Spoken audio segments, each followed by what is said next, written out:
This is what the government did to a whole section of West Darfur. The village that stood here was called Gosmino. These were the homes of 3,000 people.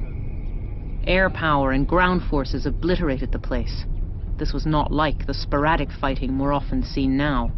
This onslaught was ominously similar to the attacks at the start of this conflict. The attacks that led America to call this a genocide against black Africans. But much of the military hardware that's devastating Darfur is not Sudanese. So who is arming the killers? Sudan's government publicly paraded its military might in December. We had these pictures analyzed. These are T-96 Chinese battle tanks. China is a hugely significant supplier of small arms and light weapons, as well as medium to heavy equipment right across the range up to aircraft. The UN imposed the current arms embargo on Darfur in 2005. It's a fairly weak document. It allows foreign countries to send military equipment like this to most of Sudan. But it strictly requires these nations to stop this equipment from going on into Darfur. What's never been known is if China is violating the embargo. We've spent months investigating China's secretive arms trade, and the trail we followed has led us to this remote border point on the edge of the Sahara. The rebels up here say they've captured Chinese equipment, but to see it, we have to cross into Darfur. My past reports on the Darfur conflict caused the Sudanese authorities to ban me from the country for several years, and it's still not safe for me to enter Sudan. A panorama team took a camera across. Our team did not include anyone from Sudan. We made contact with the rebels' representatives in Europe and set up the rendezvous. The destination, a remote mountainous plateau in western Darfur called Jebel Moon. Jebel Moon's name means an impenetrable fortress, a safe place. But it's not safe here anymore. The rebels our team sneaked in with used these hills as a hideout.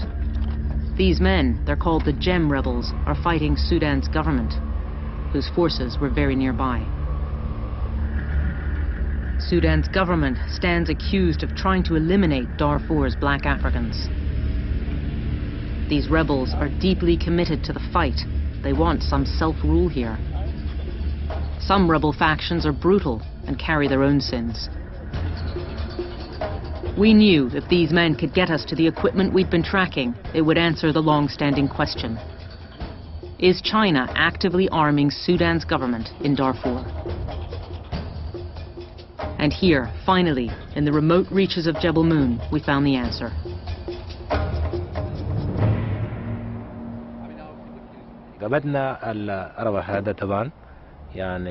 We captured this Dongfeng truck and another like it in the same battle.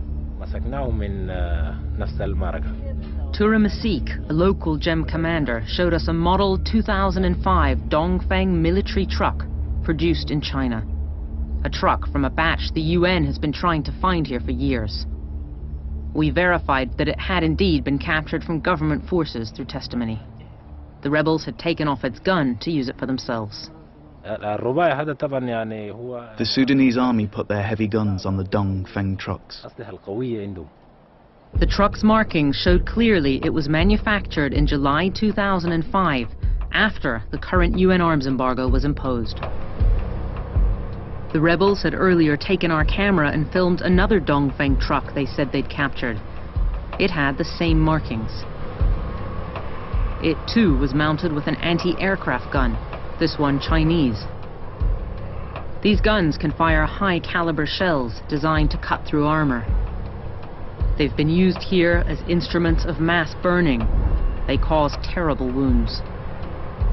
From detailed research, we're almost certain that the truck we found played a key part in an attack last December on a town called Serba.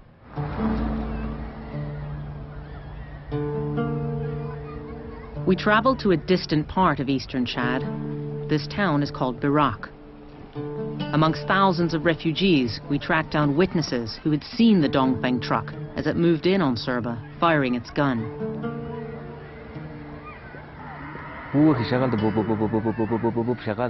It goes boo boo boo boo boo boo boo boo, like that. The sound, it's like rain. Boo boo boo boo boo boo boo boo, like that.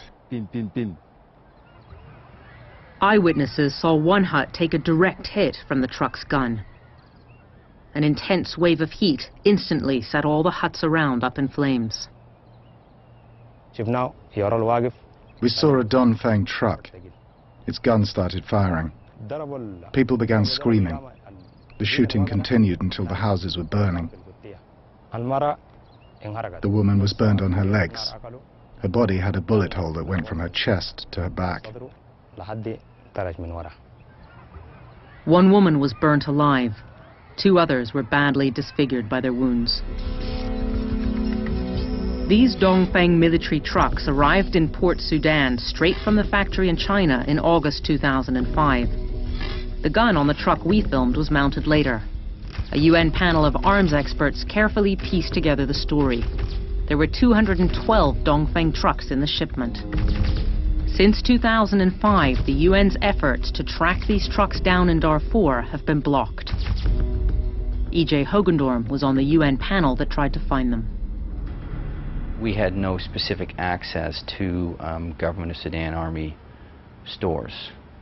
We were not allowed to take down factory codes or model numbers or registration numbers, etc., to verify these kinds of things. We showed him our evidence. This is a close-up of the model number on the truck. I'd like you to compare that to the number in your UN report.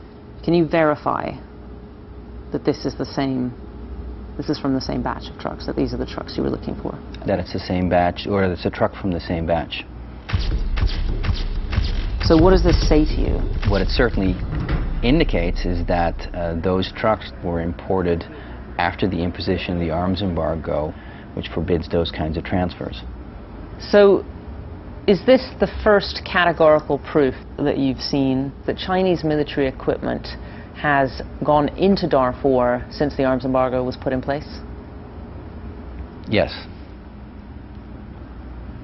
In your view, is this a violation of the arms embargo by China? It is a violation of the arms embargo.